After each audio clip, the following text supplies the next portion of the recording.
Welcome back to the Deep Dive Learner. Today we're getting into something pretty much all of us have dealt with at some point. Sunburns. Oh yeah, the inevitable summer mistake, right? Exactly.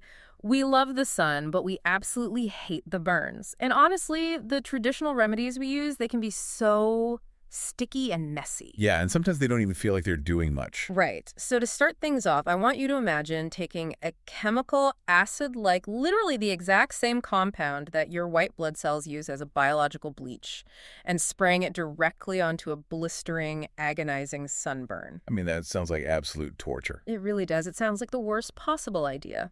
But according to the latest clinical breakdowns, doing exactly that might actually be the single most effective way to heal your skin. It's honestly a massive paradigm shift in how we approach post-sun care. Yeah. Definitely. We're moving away from those thick, sticky aloe gels of the past, and we're looking at a molecule called hypochlorous acid, or HOCl for short. HOCl, got it. And the science behind this is just, it's nothing short of fascinating. It really is. And that is exactly what we are unpacking today. We're pulling all our info from an incredibly detailed breakdown published in March 2026. Right, the one by Nikki Chase. Yep, Nikki Chase over at Air Organics. She outlines the very specific mechanisms of how hypochlorous acid works on sun-damaged skin. Though, I think we should probably note the official disclaimer from the source text before we get too deep into the actual biology here. Oh, yeah, good call. So, everything we're discussing today is strictly for informational purposes. It hasn't been evaluated by the FDA, and it is absolutely not a substitute for professional medical advice. Right, if you're dealing with severely damaged, blistering skin, just go consult a healthcare professional. That's always the smartest first step. Exactly. Safety first. Okay, so let's get straight into the bottle. I hear the word acid, and I instantly think of, a harsh chemical peel. Oh, for sure. Or like a list of unpronounceable ingredients you'd find in some high-tech laboratory. So what is actually inside a high-quality hypochlorous acid spray? Well, you'd actually be shocked by the minimalism. Yeah. Yeah, there are literally only 4 ingredients. Wait, just 4? Just 4. First, you have the hypochlorous acid itself. Oh, okay. Then you have purified water, which is just the safe delivery mechanism to get it onto your skin. Makes sense. Third is sodium chloride, which is literally just plain salt. Oh, really? Just salt? Yeah, it's used to stabilize the delicate solution.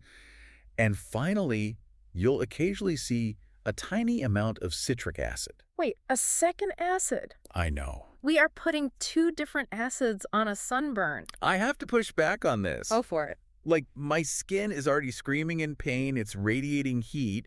Why on earth would I want to introduce citric acid to that environment? Sounds like throwing gasoline on a fire. I totally get that. It's completely counterintuitive until you actually look at the pH scale. Okay, walk me through that. So our skin naturally has a slightly acidic pH. It usually hovers right around 5.5. Okay. This is called the acid mantle. And it's super important because it keeps bad bacteria out. Right, it's like a shield. Exactly.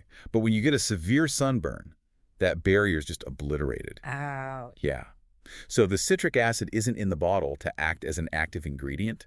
It's used purely to calibrate the overall solution. Oh, I see. Yeah, it adjusts the spray so it perfectly matches your skin's natural, healthy pH of 5.5. So it's basically tricking the damaged skin into feeling comfortable. That's a great way to put it. Yeah. It provides an incredibly hospitable environment for recovery. And once that pH is balanced, the hypochlorous acid can actually go to work. And the source mentions a study about how it works, right? Yes, there's a pivotal 2016 study by Nunez and colleagues. It essentially proves that HOCl acts as a dual threat. A dual threat? How? Well, it's a potent antiseptic, and it's a massive anti-inflammatory agent. Okay, let's break down that anti-inflammatory part. Because when I get a sunburn, I know I'm inflamed. Oh, you can feel it. Like I'm swollen, I'm red, I'm hot to the touch. What is HOCl actually doing to stop that? To really understand that, we need to look at what an inflammatory cascade actually is inside the body. Okay, let's hear it. So when UV rays damage your skin cells, those dying cells panic. Like literally panic. On a chemical level, yeah. They send out these biological distress flares, basically chemical signals calling for help. Wow. And your body responds to those flares by dilating the local blood vessels and flooding the area with fluid and immune cells. Oh, so that flood is the redness and swelling that I see in the mirror. Exactly, that's the inflammation. So HOCl acts like a biological off switch for that whole process. Really? An off switch? Yeah, it actively intercepts those distress flares, it calms the local immune response, and shuts down the swelling at the cellular level. That is wild. But, I mean, the word acid still carries so much baggage for me. Sure, it sounds harsh.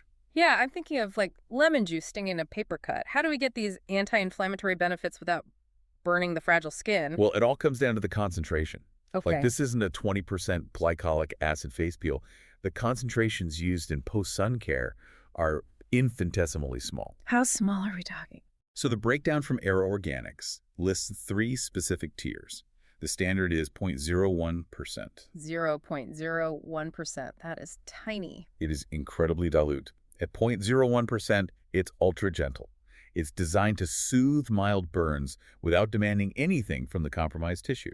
Okay, so what if it's worse than a mild burn? Then if you have a moderate sunburn where the swelling is a bit more pronounced, you can step up to 0.05%. Which is still less than a tenth of a percent. Correct. And the absolute highest post-sun concentration recommended in the text is 0.1%. And what does that do? That offers superior antimicrobial protection. But because it is relatively stronger, you really shouldn't just mist it all over your entire body. Ah, so you spot treat with that one. Exactly. You reserve it to 0.1% for highly localized areas of severe angry irritation. It's a highly calibrated tool designed to support the skin, not strip it. Okay, so let's talk about the practical application. I come inside from a long afternoon at the park, I look in the mirror, and I am just glowing red. We've all been there. Right, so what is step one? Do I immediately grab the bottle of HOCl and start spraying? Not quite. First, you need a clean canvas. Okay, so take a shower? Yes.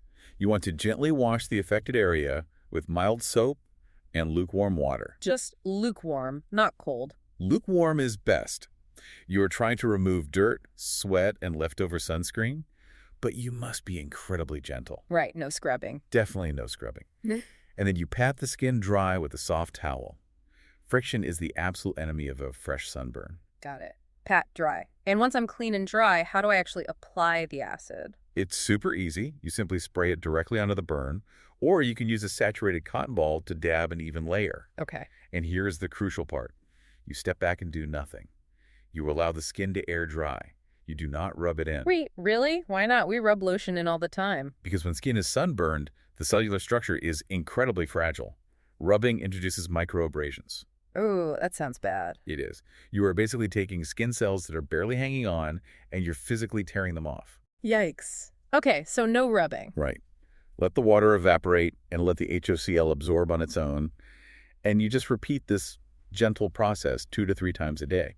Well, that seems straightforward enough. But earlier you mentioned a nuance about timing. Yes, timing is key here. Because if I have a sunburn, my very first instinct is to just douse myself in anything cooling the absolute second I realize I'm burned. And if you have a mild sunburn, your instinct is totally correct. Okay. For a mild burn, the text recommends applying the HOCl within 2 to 4 hours of sun exposure. So pretty quickly? Exactly. This rapidly cools the surface and jumps in to interrupt that inflammatory cascade we just talked about. But what if it's not mild? Right. However, if you have a severe sunburn, the rules completely change. Yeah. You actually have to wait. Wait, that sounds crazy to me. If it's severe, wouldn't it need the help even faster? You'd think so, but no. For a severe burn, you must wait 4 to 6 hours before applying the spray. 4 to 6 hours? Yes, you have to let the skin physically cool down on its own first. Why is that? The underlying biology here involves severe oxidative stress. When UV exposure is extreme, the localized heat trapped in the tissue is immense. I mean, you can literally feel the heat radiating off someone with a bad burn. Exactly. And if you apply a liquid onto that severely traumatized radiating barrier too soon, you can actually trap the heat. Or even worse, send the compromised skin into shock, which triggers even more irritation. Wait, so the skin is literally too hot? Yes. Like, okay, if I take a scorching hot glass baking dish out of the oven, I wouldn't immediately run it under cold water in the sink. No, you definitely wouldn't. Because the thermal shock causes the glass to shatter. Are you saying I can shatter my skin barrier if I spray it too soon? That is an absolutely brilliant way to look at it. Yes, at a cellular level, you can cause a biological version of thermal shock. Oh. The delicate skin organ has suffered a major trauma. You must let the intense physical heat dissipate before you initiate the cellular repair process. That makes total sense when you put it like that. And once you respect that timeline and apply the HOCl, a mild burn will show noticeable relief in 12 to 24 hours. A severe burn will take days of consistent application to bring the massive swelling down. Okay, so I've let my skin cool, I've sprayed my hypochlorous acid, I've let it air dry completely without rubbing it in, Good. but my skin still feels tight, you know? And I usually use aloe vera, so how does the spray fit in with the other products sitting on my bathroom counter? This is where we have to look at synergy versus sabotage. Ooh, synergy versus sabotage. Let's start with synergy. Okay, so the text explicitly points out that HOCl pairs perfectly with aloe vera. They are actually a golden combination. Really? What makes them work so well together? They handle completely different jobs. Aloe vera is phenomenal at providing immediate, cooling, physical moisture. Right, feels great going on. It hydrates the surface and feels incredibly soothing. But aloe is not a heavy hitter when it comes to actively preventing bacterial infection or aggressively dialing down cellular inflammation. So they basically tag team the burn. Exactly. HOCl handles the heavy lifting of antimicrobial protection, and aloe acts as the comforting, hydrating blanket on top. So does it matter which one I put on first? The order is non-negotiable. Really? The HOCl must go on first. It has the thin consistency of water. You spray it on clean skin, let it absorb, and let it do its job at the cellular level. Right, and no rubbing. No rubbing. Once it is fully dry, then you apply the aloe vera or your standard gentle moisturizer on top. That locks in the hydration and provides a physical barrier. Got it. Okay, so let's talk about the sabotage side. Let's do it. What about the rest of my summer skincare routine? I use toners, maybe a gentle chemical exfoliant, and, a really nice scented body lotion. You need to keep those far, far away from a sunburn being treated with HOCl. Far away. Yeah. Yes. The source is very firm on this. You have to avoid harsh chemicals, alcohol-based products, strong exfoliants, fragrances, and dyes. Let's dig into why. Take alcohol, for instance. A lot of toners and even some aloe gels actually have alcohol in them. Why is that so bad for a burn? Think of your healthy skin barrier like a brick wall. Okay. The skin cells are the bricks, and there is a lipid barrier, basically fats and oils acting as the mortar holding it all together. Okay, bricks and mortar. Now, a severe sunburn effectively destroys a huge portion of that mortar. Right, the wall is crumbling. Exactly. Yeah. And alcohol acts as an aggressive solvent. If you put alcohol on a sunburn, it melts away whatever tiny amount of protective mortar your skin has left. Oh, wow. Yeah, causing extreme dehydration and intense burning. Okay, no alcohol. But what about fragrances? We love smelling like coconuts in the summer. I know we do, but Yeah. fragrances and dyes are common allergens. When your lipid barrier is damaged, when that mortar is missing, your skin essentially has all its windows left wide open. Oh, I see where this is going. Fragrances enter those open windows, Yeah. bypass the surface, and trigger the immune system's alarm bells. This results in severe contact dermatitis or allergic reactions. So just keep it simple. Incredibly simple. HOCl, let it dry, then gentle, unscented moisture. That's it. The simplicity is really what keeps jumping out at me here. As you read through Nikki Chase's breakdown, you realize the safety profile of this molecule is just mind-blowing. It really is. It's completely safe for young children. It's safe for the incredibly delicate skin on your eyelids. It doesn't even sting when you spray it on a blistered, peeling sunburn. Which sounds impossible, right? Right. How can an acid that actively kills bacteria not sting an open blister? This is perhaps the most profound revelation in the entire text. Okay, lay it on me. The reason a 0.01% solution doesn't sting a baby's scraped knee or a broken blister isn't just because it's weak. It is because of an immunological handshake. An immunological handshake. Yes, your body already knows exactly what this molecule is. Wait, what are you saying? Hypochlorous acid is not some foreign synthetic chemical cooked up in a lab. It is naturally produced inside the human body. Wait, hold on. Our bodies make acid. Yes, it's a critical weapon in our own immune system. When harmful bacteria or pathogens enter your body, your white blood cells actually manufacture and release microscopic amounts of hypochlorous acid to destroy the invaders. Are you kidding me? Nope. It is your body's own internal biological bleach, but it is completely non-toxic to your own healthy cells. That is wild. So when we spray this bottle onto a sunburn, we are basically handing our immune system reinforcements in a chemical language it already speaks fluently. Precisely. Your biological receptors recognize the molecule as friend, not foe. Wow. There are no alarm bells, no stinging, Yeah. virtually no risk of allergy because you are topically applying the exact same molecule your white blood cells use internally. That completely reframes the second half of the source material for me. How so? Well, Nikki Chase provides a massive list of alternative use cases for this spray. It's clearly not just a seasonal sunburn remedy you throw in a beach bag. Oh, definitely not. It's a multi-tool. Let's look at a few of these, starting with acne. The text says it treats breakouts, but how is it different from traditional acne medicine, like salicylic acid? Traditional acne treatments often rely on stripping the skin. They dissolve the oils, but they often take the healthy lipid barrier, that vital mortar, along with it. Right, leaving your face all dry, red, and flaking. Exactly. Yeah. But HOCl takes a surgical approach. Because of its specific chemical structure, it can physically pierce the cell wall of the specific bacteria that causes acne, called C. acnes. Okay. And it destroys that bacteria from the inside out without causing any collateral damage to the healthy skin cells or the lipid barrier surrounding it. So it kills the bacteria without napalming the entire face. Exactly. Which is why it's also highly recommended for skin rashes like eczema or bug bites. Oh, eczema's terrible. It is. And it's often exacerbated by topical bacteria that drives a vicious cycle of itching and inflammation. Right, you scratch it, it gets worse. Exactly. Yeah. HOPL neutralizes that surface bacteria and halts the localized histamine response, which is the itch without the stinging you'd get from alcohol-based anti-itch creams. Now, the craziest application listed to me has to be oral care. Oh, yeah. This surprises a lot of people. The text says you can literally use this acid as a mouthwash to fight gingivitis and cure bad breath. It makes perfect sense when you consider the microbiome of the mouth, though. How so? Bad breath and gingivitis are caused by an overgrowth of specific bad bacteria. Commercial mouthwashes often use high concentrations of alcohol to kill everything in the mouth, good and bad bacteria alike. Great, it burns your whole mouth. It burns, it dries out the oral tissue, and the bad bacteria eventually just grows back faster anyway. The worst. But swishing with a highly dilute HOCl solution regulates the oral microbiome. It neutralizes the bad bacteria in a completely non-toxic, painless way. That is just incredible. And the source mentions a specific product, the Happy Skin Spray from Era Organics. Right.